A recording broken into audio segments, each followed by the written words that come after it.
આજે પાટીદાર સમાજના આગેવાનો માટે એક રાહતના સમાચાર મળી રહ્યા છે, કેમ કે ગુજરાત સરકાર દ્વારા જે 2015ના સમયે પાટીદાર અનામત આંદોલન સમયે જે પાટીદાર સમાજના અગ્રણીઓ પર રાજદ્રોહના કેસ થયા હતા તે મામલે મહત્વનો નિર્ણય લેવામાં આવ્યો છે। એમાં વાત કરીએ તો હાર્દિક પટેલ હોય, દિનેશ બાંભણિયા હોય કે અલ્પેશ કથિરિયા હોય કે જે પાટીદાર સમાજના અગ્રણીઓ છે તેમના વિરુદ્ધ રાજદ્રોહની ફરિયાદ થઈ હતી ને તે મામલાના સંદર્ભમાં જે 9 જેટલા કેસો પરત ખેંચવામાં આવ્યા છે તે પ્રકારના સમાચાર સામે આવ્યા છે। પરંતુ આને લઈને વિપક્ષ દ્વારા પણ સવાલ ઉઠાવવામાં આવી રહ્યા છે અને સરકારની માનસિકતા સામે પણ તેમણે પ્રહાર કર્યા છે।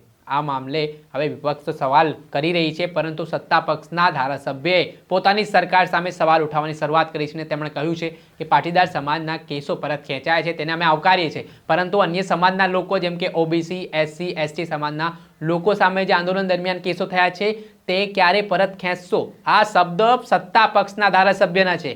પહેલા તો મામલે શું કહી રહ્યા છે ધારાસભ્ય અલ્પેશ ઠાકોર તે સાંભળી લો। સરકારે પાટીદાર આંદોલન વખતેના કેસો પાછા ખેંચાયા છે, શું કહેશો ધારાસભ્ય તરીકે? રાજ્ય સરકારે જે કોઈ આંદોલન માટેના કેસો હતા, આંદોલનકારીઓ ઉપરના કેસો પરત ખેંચવાનો જે નિર્ણય કર્યો છે, રાજ્ય સરકારને હું આભાર માનું છું। પરંતુ રાજ્ય સરકારને એક અપીલ પણ કરું છું કે આંદોલન વખતે જેટલા પણ કેસો હોય, એ ચાહે પાટીદાર આંદોલન સમિતિના હોય, ચાહે ઓબીસી આંદોલન સમિતિના હોય, ચાહે દલિત આદિવાસી આંદોલન સમિતિના હોય, જેટલા પણ આવા કેસો હોય તમામ કેસોની તપાસ કરી અને આંદોલન વખતના જેટલા પણ તમામ વર્ગના જે કેસો હોય એનો અભ્યાસ કરીને તમામ કેસો પરત ખેંચવા જોઈએ।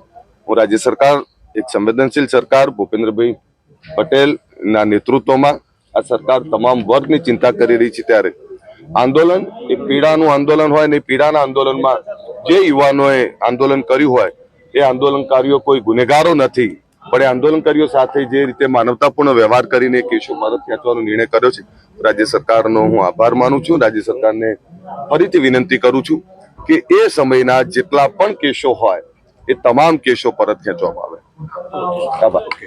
આ હતા ગાંધીનગરના ભાજપના ધારાસભ્ય અલ્પેશ ઠાકોર। તેમણે પોતાની સરકાર સામે સવાલ ઉઠાવવાની શરૂઆત કરી છે અને તેમણે કહ્યું છે કે જે ઓબીસી સમાજ, એસટી સમાજ, એસસી સમાજ વિરુદ્ધ આંદોલન દરમિયાન ભૂતકાળમાં કેસો થયા છે તો તે પણ પાછા ખેંચવામાં આવે અને આ મામલે સરકાર દ્વારા પોતાનું સ્ટેન્ડ ક્લિયર કરવામાં આવે।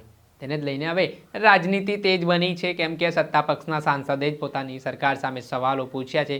ત્યારે આગામી સમયમાં જોવું રહ્યું કે હવે સરકાર તો સમાનતાની વાતો કરી રહી છે, સૌનો સાથ સૌનો વિકાસની વાતો થાય છે, પરંતુ આ મામલે સરકાર પોતાનું સ્ટેન્ડ કઈ રીતે ક્લિયર કરે છે। દર્શક મિત્રો, એન કવરેજ ન્યૂઝને આપ લાઇક કરી લો, સબસ્ક્રાઇબ કરી લો અને શેર કરવાનું ભૂલશો નહીં।